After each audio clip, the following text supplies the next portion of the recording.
விளையாட பிள்ளை இல்ல, விளையாட பிள்ளை இல்லை. பூசணிக்கா தோட்டத்துல ஒரு பூ பறிக்க பிள்ளை இல்ல. கத்தரிக்காய் தோட்டத்துல காய் பறிக்காச்சு பிள்ளை வேணும்ல, அதுக்கு கூட ஒரு பிள்ளை இல்லை. இல்லையப்பா. மன்னா. ஆமா சரி.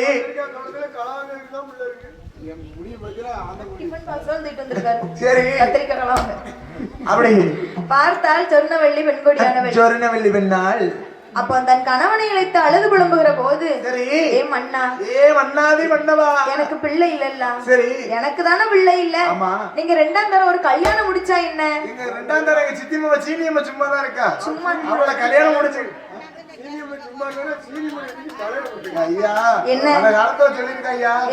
எனக்கு தானே குழந்தை இல்ல, நீங்க ரெண்டாவது கல்யாணம் முடிச்சுன்னு சொன்னா அவன் வயித்துல ஒரு குழந்தை பிறந்தால என் அம்மானு கூப்பிடுறேன். அந்த அம்மாங்கிற பட்டம் கிடைச்சா எனக்கு போதும்னு நினைச்சிருக்கா. அப்படின்னு பொம்பளை எல்லாம் கிடைச்சா கோயில கட்டி கும்பிடலாம். இப்ப கிடைக்கணுமா? பரவாயில்ல. என் பையன் என்ன சொல்லுவா தெரியுமா? என்ன சொல்லுகிறான்? உங்களுக்கு அம்மா கழிச்சிட்டு பழைய அம்மாவா இருக்கு, புதுசா ஒரு அம்மா கொண்டு வாங்க. உடம்புட்டி பஸ் ஸ்டாண்ட்ல இருக்கும். எங்க வீட்டு பக்கத்துல பால்வாடிக்கு ஒரு ஆயா இருக்கு. எங்க வீட்டு பக்கத்துல பால்வாடிக்கு ஒரு ஆயா இருக்கு. அந்த ஆயாம்மா வேணா கூட்டு போங்க. சரி, பையன் எப்படி ஆசைப்படுறான்? ஆசைப்படுவாங்கல்ல.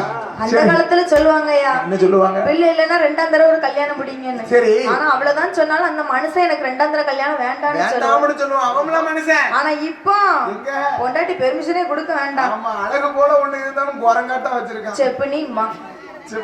காருக்கு டயர் 4 இருந்து பின்னாடி ஒண்ணு எக்ஸ்ட்ரா இல்ல. ஒரு நாளைக்கு மட்டும் வீட்டம்மா ஊருக்கு போட்டோம். அவனுக்கு பாருங்க வச்சாப்ப எங்க இல்லாத வச்சாப்ப அவன் மூஞ்சில தான் இருக்கும். இருக்க ஃப்ரெண்டு பூரா வீட்டுக்கு வந்துருவான். ஆமா, மறுநாளைக்கு வீட்டுல வந்து பார்த்தா என்ன இருக்கும்? பீடி தான், சிகரெட்டு தான், பாட்டுல குமிஞ்சு கிடக்கும் கட்லிகளை. உங்க வீட்டுல பரவாயில்ல.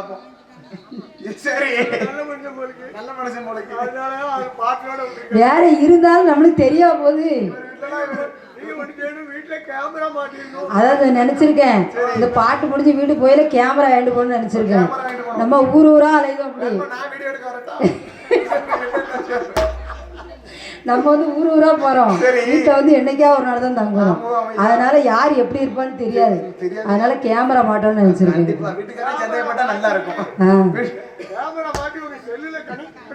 ஐயா வீட்டுக்காரர் முதுகுல தான் மாட்ட போறோம்.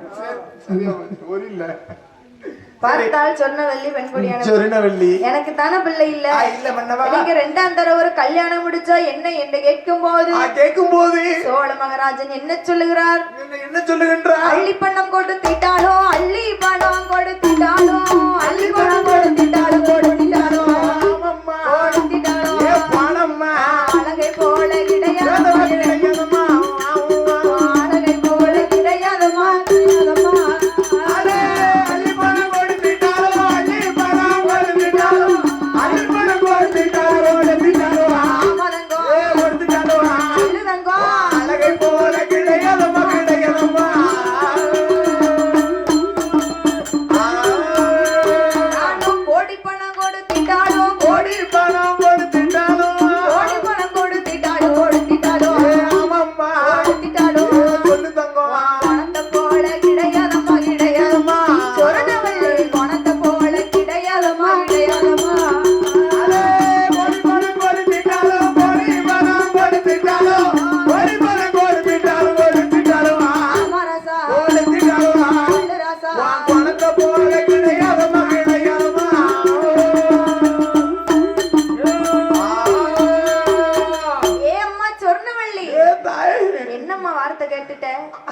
நான் அள்ளி அள்ளி பணம் கொடுத்தாலும் ரெண்டாம் தரம் வரவளுக்கும் அழகு இருக்குமா?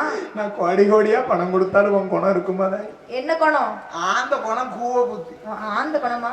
ஆந்த குணங்க அவியல் மாதிரி முடிக்க மாதிரி. சரி, ஆந்த குணம் ரொம்ப ஆழ்ந்த குணம். ஆழ்ந்த குணம் ஒண்ணு மாதிரி சாந்தமா அமைதியா இருக்க மாதிரி. அந்த மாதிரி ஒரு குணம். ஓ, அப்பேர்பட்ட குணம். அப்படிப்பட்ட குணம். கூவ புத்தினா கூவ கிடையாது. கூவ கிடையாது. ரொம்ப கூர்மை உள்ள புத்தி. கூர்மை உள்ள புத்தி. அடுத்து என்ன நடக்குன்னு இப்பவே யோசிப்பா. அதான் இப்படிப்பட்ட குணத்தை விட்டு நான் ரெண்டாம் தரத்துக்கு வாக்கப்பட முடியும். ரெண்டாம் தரத்துக்கு முடிப்பனா? அதனால எனக்கு ரெண்டாம் தரம் கல்யாணம் வேண்டாம். நினைச்சு கூட பாத்துக்கிறேன் தாய். ஆமா, எனக்கு தாரத்தை தவிர பிற பெண்களை பார்த்தோம்னு சொன்னா தாயாகவும் தங்கையாகவும் தான் நினைக்க தெரியும். உனக்கா? ரெண்டாம் தரம் கல்யாணம் முடிச்சாலும் குழந்தை பிறந்தாலும் அவ நீ நிக்கல அம்மான்னு சொல்லும். அவ அங்கடி போனோடனே அவ என்ன சொல்லுவா? நான் தான் அம்மா, அவ உனக்கு பெரியம்மா. ஆமா, அம்மான்னு சொல்லக்கூடாதுங்க. ஆமா, சண்டை வந்துடும் குடும்பத்துக்குள்ள. பாத்துக்கோ. அப்பந்தான் பார்த்தால் சோழ மகாராஜன் சொல்லுகிறார். என்ன சொல்லுகின்ற? ஏ அம்மா சொர்ணவல்லி, சொர்ணம் ரெண்டந்தரம் கல்யாணம் எல்லாம் வேண்டாம். வேண்டவே வேண்டாம். நம்ம பீரோல என்னது இருக்கு? என்ன இருக்கு? ஏகபோகமான பணம் இருக்குல்ல. உங்க பீரோல அப்படி இருக்கு. எங்க பீரோல திறந்தா மொழு மொழுன்னு விழுது. சேலை வருஷத்துக்கே 325 நாள் தான். ஆனா உள்ள இருக்கிறது ஒரு 500க்கு மேல இருக்கும். 3 பீரோ இருக்கட்டுமே, சேலை வைக்க இடமே இல்ல. இடமே இல்லன்னு சொல்லுவோம். அப்படின்னு தானே சொல்லுவோம். காத்துல காத்துல கட்டி விடணும். ஆமா, ஒவ்வொரு ஃபங்க்ஷன் வந்துட கூடாது. ஒவ்வொரு சேலை குறைஞ்ச ரேட்டுக்கு எடுக்கலாம். எடுக்க மாட்டாங்க. சரி, அதுக்கு ஜாக்கெட் தைக்கணும், ஜாக்கெட் தைக்கணும்னு சொன்னா முன்ன கூட தச்சை கடையில எவ்வளவு சேலை இருக்கு. அதுக்கு தைக்கணும்னு சொன்னா அது 4500. ஏதாவது ஒரு ஃபங்க்ஷன் போயில பாரு சேலே இல்லம்மா. சேலே இல்லம்மா. ஆமா, அதுக்குள்ள ஜாக்கெட்டை தேடம்னு விடிஞ்சு போயிடும். எந்த சேலை எந்த முக்குல இருக்கு, எந்த ஜாக்கெட் எந்த முக்குல இருக்கு எதுவுமே தெரியாது. எல்லாம் மாதிரி ஆயிட்டு தெரியாது. சூரியன் மேல அதே பாதி டென்ஷன் ஆயிருது. என்ன செய்ய? ஆமா, இதனால பாதியில டைவர்ஸே நடக்குது. சட்டகாரன் எங்க வீட்டுல தெரியல. ஆமா, சரி. பார்த்தார் சோழ மகாராஜன். நீங்களே யோசிச்சு பாருங்க தாயி. சேலை 1500 தைக்கணும், 4500. அப்பதானே அழகா இருக்கு. என்ன செய்ய? எப்படி ஜாக்கெட் போடதான் பாக்காங்க. என் வீட்டுக்காரர் பாக்கணுமா? அப்படி கல்யாணம் முடிஞ்சிட்டலாம். கல்யாணம் முடிஞ்சா வீட்டுக்காரர் பாக்கணுமா? அப்படி வீட்டுக்காரர் ரசிக்கணுமா? அப்படி அதெல்லாம் பக்கத்துல ரசிச்சுட்டு போயிருவான் வீட்டுக்காரன் பார்த்துக்குவான். சோழ மகாராஜன் என்ன சொல்லுகிறார் தெரியுமா? இப்படித்தான் சொல்லிருப்பேன், வேற என்ன சொல்லிருப்பேன்? பீரோல ஏகப்போன பணம் இருக்கு. சரி, அதனால காசு பொறுப்பதுக்கு சரி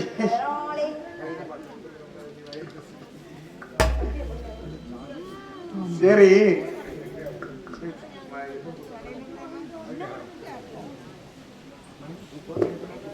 பணம் கொடுத்து ஒரு புள்ள வாங்கினா என்ன? நம்ம பணம் கொடுத்தா எல்லாமே கிடைக்கல.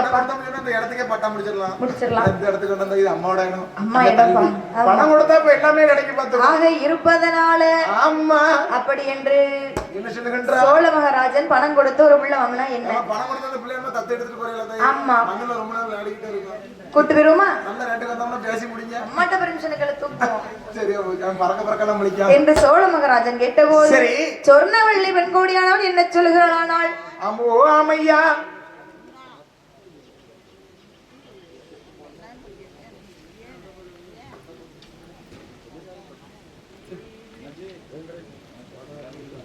மணி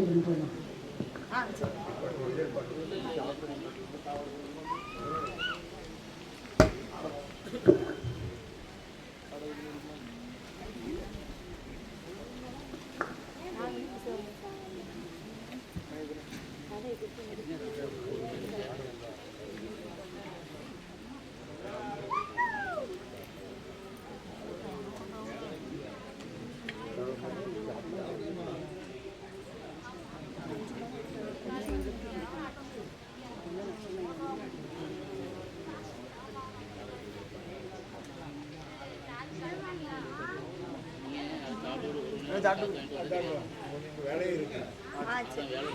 இருக்கு.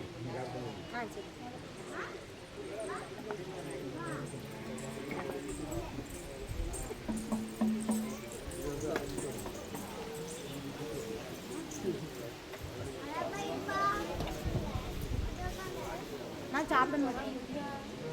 சும்மா ரெஸ்ட் எடுக்க